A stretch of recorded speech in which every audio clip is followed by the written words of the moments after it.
The first thing you learn in certain households is not fear, it's timing. Timing of footsteps, timing of moods, timing of when silence is safer than explanation. By the time the rolling pin struck my shoulder, I wasn't startled. I was already calculating. My husband sat at the computer, headphones on, posture relaxed in that careless way that signals complete withdrawal from the room. The faint glow of the monitor lit one side of his face. Whatever he was listening to held more urgency than the scene unfolding behind him. His mother, standing between me and the kitchen counter, moved with the rigid determination of someone convinced she was correcting a moral failure rather than hitting another adult. "That'll teach you not to take out the trash." The words landed harder than the blows. Because of their familiarity. Not the sentence itself, the logic behind it. The strange domestic arithmetic where irritation becomes justification and justification becomes habit. I didn't argue. There was a time when I did. Arguments, I had learned, only extended the performance. So I absorbed the rhythm of it. Strike. Complaint. Strike. Accusation. Across the room, my husband shifted slightly in his chair, adjusting something on the screen. No glance. No flinch. No visible acknowledgement. Not cruelty. Something quieter. Disengagement polished into normal behavior. Pain, when repetitive, becomes oddly abstract. What replaces it is awareness. I noticed the tightening of her grip. The slight tremor creeping into her arm. The breath growing shorter, irritation slowly competing with fatigue. Violence has limits. That, too, is a form of timing. Eventually, the strikes lost precision. The rolling pin dipped lower, movements less controlled. The anger didn't vanish.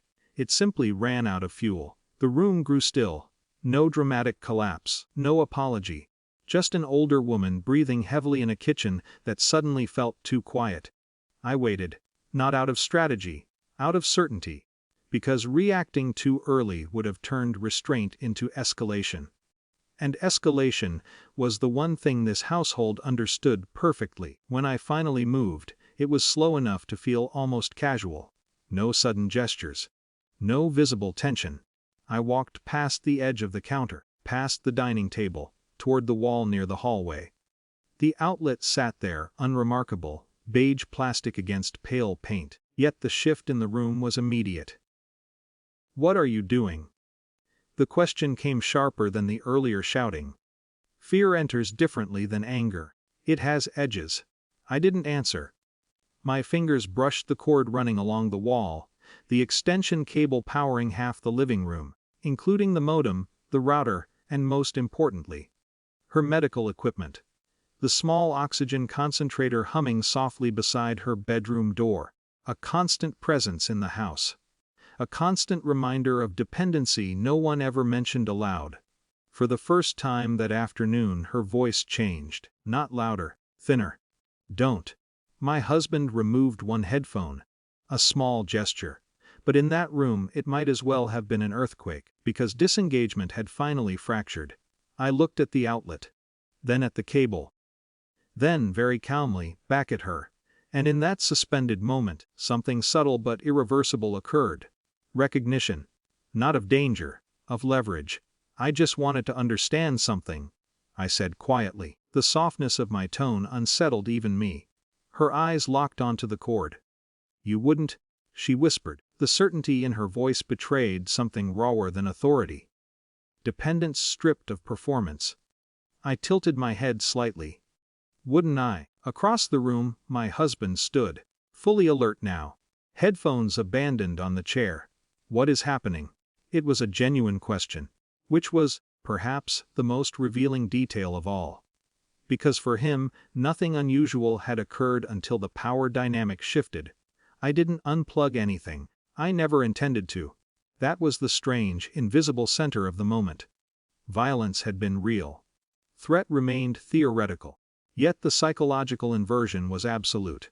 Her breathing had changed again, shorter, controlled by something far more immediate than anger. Calculation. The same calculation I had been performing for months. The silence stretched. Heavy, dense. Unavoidable. Then, slowly, I stepped back, my hand leaving the cord. No drama. No declaration, just distance. And the room exhaled with an almost audible release. Nothing spectacular followed. No shouting, no apologies. Only a fragile, unfamiliar stillness settling into the furniture. My husband stared between us, visibly disoriented. "You can't just," he began. But the sentence never found its ending. Because authority, once destabilized, rarely returns through words. That evening dinner unfolded in strained politeness. Plates, cutlery. Neutral conversation attempts collapsing under their own weight. Yet beneath the surface, something fundamental had shifted. Not power. Perception. For the first time, the unspoken rules of the household had been exposed. Not through rebellion. Through contrast. One person had normalized physical intimidation. Another had demonstrated, quietly, that normalization requires consent. Later, alone in the bedroom, my reflection looked strangely unfamiliar. Not stronger. Not triumphant. Just clarified, because dignity rarely returns as a dramatic surge. Sometimes it arrives as a simple, unsettling awareness. That fear is not the only available currency in a room. And that silence, when chosen rather than imposed, carries a different kind of weight. No one hit me again after that. Not because the household transformed overnight, but because something far more destabilizing had occurred. They had seen the structure. And so had I.